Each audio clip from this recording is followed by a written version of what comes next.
Morning friends. चलिए पुनः हम अपनी क्लास को शुरू करते हैं एक नए टॉपिक के साथ, जो है वर्षा। अब आने वाली है वर्षा। क्यों? क्योंकि अभी गर्मियों का प्रकोप आप झेल रहे हैं, तो बहुत कठिन परिश्रम के बाद कुछ वक्त ऐसा आता है जो बहुत अच्छा आता है। जैसे अभी हम स्ट्रगल कर रहे हैं, हो सकता है आने वाला समय मेरा बहुत अच्छा हो। तो एक अच्छे वक्त की चाहत में अभी हम गर्मी को बर्दाश्त कर रहे हैं और हमें उम्मीद कर रहे हैं जल्द ही मानसून आएगा और प्यारा सा खूबसूरत सा पकौड़ी खाने वाला मौसम आ जाएगा। अब देखिए, वर्षा तो मैंने लिख दिया। वर्षा शब्द से ही सुकून मिल रहा है। कितनी तपती हुई गर्मी में वर्षा कब होगी? और वर्षा क्या है? देखिए, जैसे हम आरी स्टाइल तो आप जान ही गए हैं बहुत ही। मैं यहाँ पे रख रही हूँ एक गैस। ये है गैस, यह है गैस। और मैं लगातार पढ़ा रही हूँ, मुझे लगी है अब मुझे कुछ एनर्जी चाहिए। तो अक्सर हम लोग क्या करते हैं, चाय पीते हैं। और इसके ऊपर मैं रख दे रही हूँ एक केटल। गैस नीचे जल रही है, गैस। और इसमें हमने पहले पानी रखा, पानी को उबलने दिया और ऊपर एक ढक्कन रख दिया। क्या रख दिया? एक ढक्कन रख दिया। अब पानी उबल रहा है। अब हमारे पास दूध नहीं है, हमको लग रहा है भाई लाओ आज चाय और चीनी इसी में डाल के पी लेते हैं चाय को। तो छोटी छोटी बूंदें बन जाती हैं जलवाष्प की। कहाँ पे बन जाती हैं? उस प्लेट पे, जो गर्म पानी के नीचे आप लोग प्लेट रखते हैं, उसमें क्या होता है, उसमें छोटी छोटी बूंदें बन जाती हैं। तो जो वही बूंदें बन जाती हैं उसी को हम क्या कहते हैं, यानी गैस का द्रव में परिवर्तन। गैस का द्रव में परिवर्तन क्या कहलाता है? संघनन कहलाता है। संघनन का महत्व क्या है? संघनन क्यों इम्पॉर्टेंट है? क्योंकि वर्षा का पूरा संबंध किससे है? संघनन से है। यानी भाप का बनना ही क्या कहलाता है? संघनन कहलाता है। तो गैस से द्रव यानी कि जो छोटी छोटी बूंदें होती हैं वो क्या कहलाती हैं? आपकी संघनन कहलाती हैं। चलिए अब आप देखिए कि अब हम चलते हैं कि हमारा वायुमंडल किस तरह से वर्षा को कराता है। देखिए, जब आपके वायुमंडल में, जब ये आपका वायुमंडल है, ये मान लीजिए जलवाष्प है। क्या है? जल वाष्प है। जब आपके वायुमंडल में जल वाष्प की मात्रा अधिक हो जाए, अगर किसी भी चीज़ की मात्रा अधिक होगी वो क्या होगी? वो किसी न किसी रूप में अपना स्थान मतलब अपने भार को कम करेगी। जैसे कोई व्यक्ति बहुत मोटा हो जाता है तो कहता है भाई अब हमको कुछ डाइट वाइट करके अपना वेट कम करना है। तो ऐसे जब आपके वायुमंडल में जल वाष्प की मात्रा अधिक हो जाती है तो जल वाष्प किसी न किसी रूप में क्या होता है?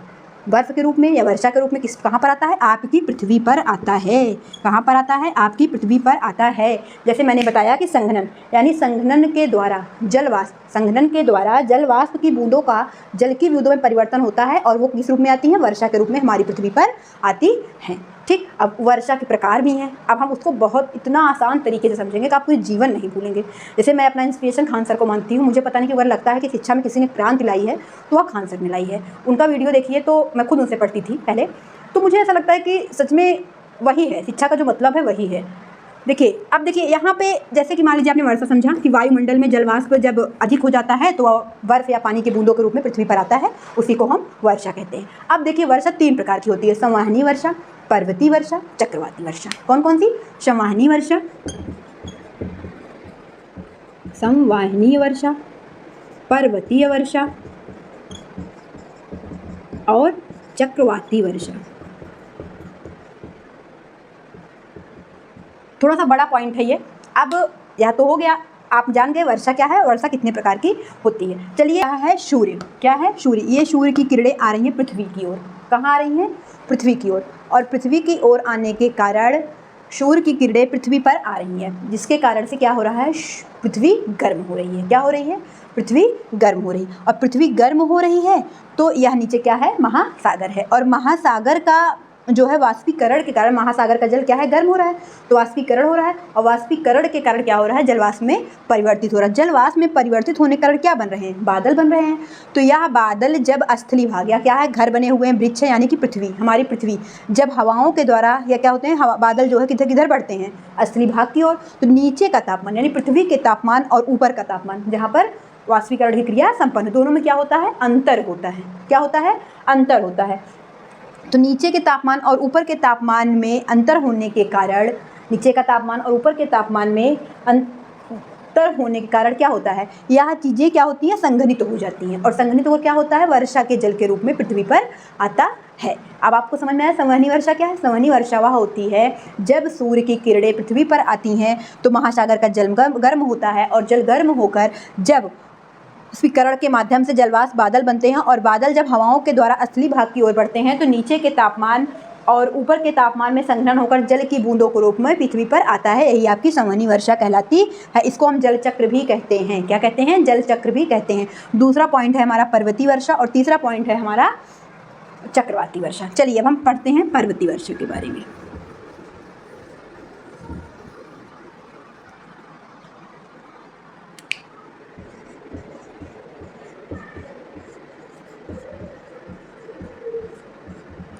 पर्वतीय वर्षा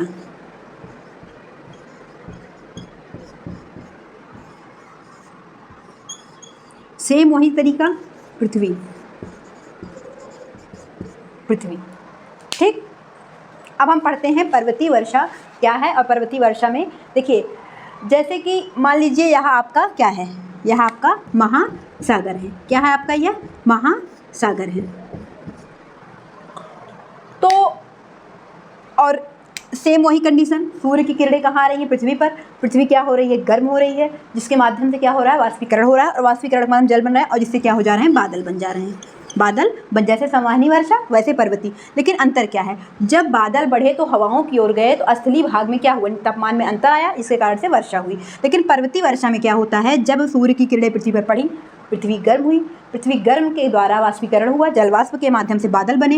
लेकिन जब यह बादल बने तो यह ध्यान दीजिए, जब यह पर्वत पहाड़ों की ओर बढ़े तो क्या किया पहाड़, भाई वो विशालकाय है, कोई भी विशालकाय व्यक्ति क्या करेगा, अपने से कमजोर व्यक्ति को रोकने का प्रयास करेगा ना। तो बादल जो है, पहाड़ जो है, बादल को बढ़ने आगे नहीं दे रहे हैं। बार बार बादल क्या कर रहा है, बादल इससे टकरा रहा है। लेकिन बादल भी जिद्दी है, वो कह रहा नहीं, मैं तो तुमको पार करके ही रहूँगा।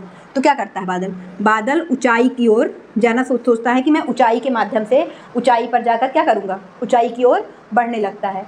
तो जैसे ही यह ऊंचाई की ओर बढ़ने लगता है तो क्या होता है, ऊंचाई पर वायु ठंडी होती है, और वायु ठंडी होती है और पहाड़ों से टकराकर बादल क्या करने लगते हैं, वर्षा करने लगते हैं। और जब किसी चीज़ में टकराव होगा, कोई चीज़ भिड़ेगा, तो वहाँ वर्षा बहुत तेज़ी से होगी।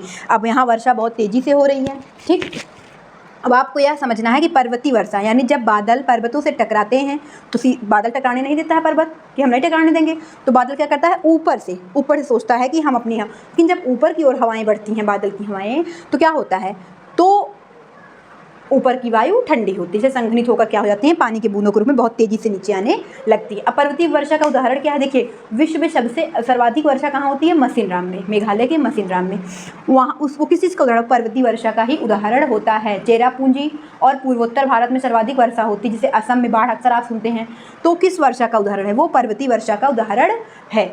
ठीक, पर्वतीय वर्षा किस प्रकार से होती है, आप लोग समझ गए हैं कि जब सूर्य की किरणें पृथ्वी पर पड़ती हैं तो महासागर क्या होता है, महासागर गर्म होता है, वाष्पीकरण के द्वारा बादल बनते हैं, और बादल जब पहाड़ों की ओर बढ़ते हैं तो पहाड़ इन्हें क्या करते हैं, रोकते हैं। तो यह ऊपर से जाने का प्रयास करता है, जब ऊपर से जाने का प्रयास करता है तो ऊपर का तापमान ठंडा होता है, जिससे वायु ठंडी होकर संघनित हो जाती है, वर्षा की जल की बूंदों में बहुत तेजी से नीचे आती है, उसी को आप कहते हैं पर्वतीय वर्षा। ठीक, ये तो आपका हो गया। अब पूर्वोत्तर भारत, जैसे असम, अरुणाचल प्रदेश, मेघालय, मणिपुर, त्रिपुरा, मिजोरम, यहाँ सब क्या होता है, यहाँ सब पर्वतीय वर्षा होती है। और भारत में, विश्व में सर्वाधिक वर्षा कहाँ पर होती है, मेघालय के मसिनराम में। ठीक, अब आते हैं चक्रवाती वर्षा की ओर। किस वर्षा की ओर, चक्रवाती वर्षा की ओर। देखिए तरीका सब में वही है, सूर्य की किरणों के माध्यम से पृथ्वी का गर्म होना, सब तरीका सब में वही है, पृथ्वी का गर्म होना। अब देखिए इसमें क्या इंपॉर्टेंट है, ये देखिए, यह आपकी, ये देखिए, ये है निम्न वायुदाब क्षेत्र। चक्रवात किस तरह, क्या है चक्रवात, इसको समझिए। और यह है उच्च वायुदाब क्षेत्र, यह है उच्च वायुदाब क्षेत्र। अब यहाँ से जो हवाएं, जैसे मान लीजिए यहाँ से जो बादल बन रहे हैं, जो हवाएं आ रही हैं, वो उच्च वायुदाब, ये देखिए, यह प्रयास कर रही हैं कहाँ पहुँचने की, निम्न वायुदाब की ओर। लेकिन यह क्या कर रही हैं, इसी स्थान पर गोल गोल घूम रही हैं, निम्न वायुदाब तक नहीं पहुँच पा रही हैं, निम्न वायुदाब तक नहीं पहुंच पा रही हैं। उच्च वायुदाब के माध्यम से जो हवाएं होती हैं वो गोल गोल घूमने लगती हैं, और गोल गोल घूमने के कारण ही क्या होता है, गोल गोल घूमने के कारण ही वो अपने स्थान पर इसी को हम कहते हैं चक्रवाती वर्षा। क्या कहते हैं, चक्रवाती वर्षा। सेम वही कंडीशन है कि सूर्य किरणें जब पृथ्वी की ओर बढ़ती हैं, महासागर जब ये स्थल की ओर बढ़ती हैं, तो उच्च वायुदाब क्षेत्र में जब पहुंचती हैं तो सोचती हैं कि हम निम्न वायुदाब वाले को उड़ा दें, लेकिन क्या करती हैं, अंदर प्रवेश नहीं कर पाती हैं, तो अपने ही स्थान पर गोल गोल घूमने लगती हैं। तो आपने कभी देखा होगा, लोग कहते हैं बवंडर आ गया, या ऐसे राउंड राउंड सा होता है, या चक्रवाती वर्षा कहते हैं, बहुत तेज आंधी तूफान के साथ जो वर्षा होती है उसी को हम कहते हैं चक्रवाती वर्षा। अब देखिए चक्रवाती वर्षा आती कहाँ है, अक्सर बहुत गर्म क्षेत्रों में आती है, अक्सर बहुत गर्म क्षेत्रों में आती है। और क्यों होता है ऐसा? और यह 2 कारणों से होता है। किस कारण से होता है? यह हमेशा गर्म क्षेत्रों में होता है और कोरियालिस बल के कारण होता है। कोरियालिस बल क्या होता है? जब पृथ्वी अपने अक्ष पर तेजी से घूर्णन करने लगती है, जब पृथ्वी अपने अक्ष पर तेजी से घूर्णन करने लगती है तो उसी को हम कहते हैं कोरियालिस बल। क्या कहते हैं उसी को? हम उसी को कहते हैं कोरियालिस बल। अब आपको समझ में आ गया वर्षा क्या है, संवहनी वर्षा क्या है, पर्वतीय वर्षा क्या है और चक्रवाती वर्षा क्या है। उच्च वायुदाब की हवाएं जब अंदर प्रवेश नहीं कर पाती तो अपने ही स्थान में उच्च तापमान या गर्मी के कारण क्या करती हैं? घूमने लगती हैं, जिसके कारण से तेज़ी से वर्षा होती है। गोलाई के आकार में बहुत तेज़ी से वर्षा होती है। इसी को हम कहते हैं चक्रवाती वर्षा, जो बहुत ही भयंकरकारी होती है। यह गर्म क्षेत्रों में होती है। पृथ्वी अपने अक्ष पर बहुत तेज़ी से घूर्णन करने लगती है तो कोरियोलिस बल के कारण इस तरह की वर्षा होती है। आपका जो वर्षा का पॉइंट था वो भी आज समाप्त हो गया। अब हम अगला जो हमारा पॉइंट होगा वो हम देखते हैं पर्वत के बारे में। और हम जो पढ़ा रहे हैं उसके आधार पे आप इस चीज़ को जरूर देखिएगा प्रीवियस ईयर में ये सारे क्वेश्चन आए हैं कि नहीं। अगर नहीं आए हैं तो मुझे ज़रूर बताइएगा। फिलहाल ऐसा नहीं होगा, मैं उन्हीं पॉइंट्स को कवर कर रही हूँ जो आपके प्रीवियस ईयर एग्जाम में आए हुए हैं। इसके बाद जब आपका एग्ज़ाम कंप्लीट मतलब ख़त्म हो जाएगा, 7 या 8 जुलाई को है आपका एग्ज़ाम, मैं टॉपिक वाइज चलूँगी। पूरे टॉपिक में ज्योग्राफी पढ़ाऊँगी, हिस्ट्री पढ़ाऊँगी और पॉलिटिकल साइंस पढ़ाऊँगी, जिससे कि आप आने वाले किसी भी एग्ज़ाम में, वो सिर्फ सीटेट का ही नहीं, यूपीपी से लेके जो भी वनडे एग्ज़ाम होते हैं उसमें आप अच्छे से अच्छा स्कोर कर पाएँ। धन्यवाद।